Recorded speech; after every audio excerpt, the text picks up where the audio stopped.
Shalom.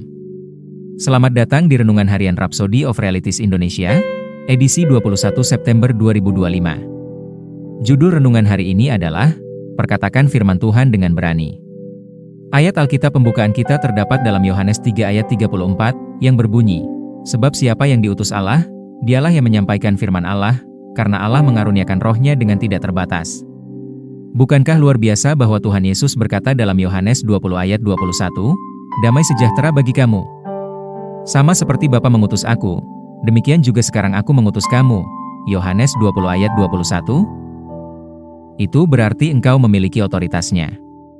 Bapa memberikan Roh Kudus kepada Tuhan Yesus tanpa batas karena dialah yang mengutusnya. Dan karena itu menghormati setiap perkataan yang Yesus ucapkan selama ia hidup di bumi. Demikian pula, engkau juga telah dikaruniai Roh Kudus tanpa batas, dan Bapa menghargai perkataanmu yang diucapkan dengan iman. Apakah engkau sekarang mengerti mengapa engkau harus selalu berani meneguhkan firman Tuhan? Ketika engkau menyampaikan firman Tuhan dengan berani, surga akan merespon, para malaikat akan bertindak, dan hasilnya akan mengikuti. Memperkatakan firman Tuhan dengan berani lebih dari sekadar membacakan Alkitab dengan lantang. Melainkan, itu menyatakan realitas ilahi dengan penuh otoritas, firman yang memiliki kuasa yang sama yang menciptakan alam semesta. Ingatlah, Roh Kudus adalah kuasa keilahian.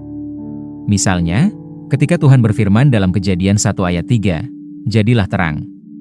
Lalu terang itu jadi, Roh Kuduslah yang menyebabkan terang itu muncul dari kegelapan. Dialah pelaku pekerjaan itu. Sang Guru berkata dalam Yohanes 14 ayat 10, Bapa, yang diam di dalam aku, dialah yang melakukan pekerjaannya. Di sini, ia merujuk pada Roh Kudus sebagai Bapa di dalam dia. Dia adalah Bapa di dalam engkau. Haleluya! Karena itu, ketika engkau mengucapkan kata-kata yang penuh kuasa, kesembuhan, pembebasan, dan kehidupan, Roh Kudus mengeraminya dan membuatnya membuahkan hasil. Tuhan Yesus berkata, perkataan-perkataan yang kukatakan kepadamu adalah roh dan hidup. Yohanes 6 ayat 63. Kualitas ilahi yang sama itu ada di dalam mulutmu ketika engkau memperkatakan firman-Nya.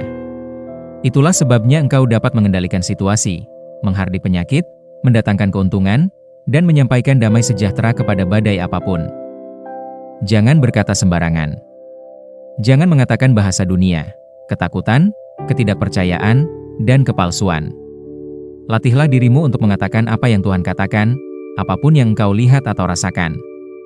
Penuhi hatimu dengan firman, Kolose 3 ayat 16, agar mulutmu menjadi suatu alat kuasa yang kreatif.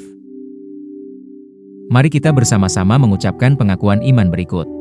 Firman Tuhan ada di hati dan mulutku, dan aku mengucapkannya dengan berani dan penuh kuasa. Perkataanku adalah roh dan kehidupan, yang menghasilkan kesehatan, kedamaian, kebaikan, dan kelimpahan bagiku dan orang-orang di sekitarku. Aku berjalan di jalan yang telah ditentukan sebelumnya, melaksanakan dan memenuhi kehendak Bapa, dalam nama Yesus, amin. Untuk lebih mendalami dan mengerti renungan kita pada hari ini, baca juga ayat-ayat berikut ini. Kisah Para Rasul 4 ayat 29-31, Yohanes 6 ayat 63, Ibrani 13 ayat 5-6. Jika kamu diberkati dengan renungan ini, silahkan berlangganan pada semua akun media sosial kami seperti YouTube, Facebook, dan Instagram. Dan jangan lupa untuk membagikannya kepada semua orang supaya mereka juga diberkati dengan firman Tuhan ini. Bagi kamu juga yang rindu untuk dilayani secara langsung, silahkan hubungi nomor yang ada di bawah ini. Sampai jumpa besok hari. Salam kasih karunia dan Tuhan Yesus memberkati. Amin.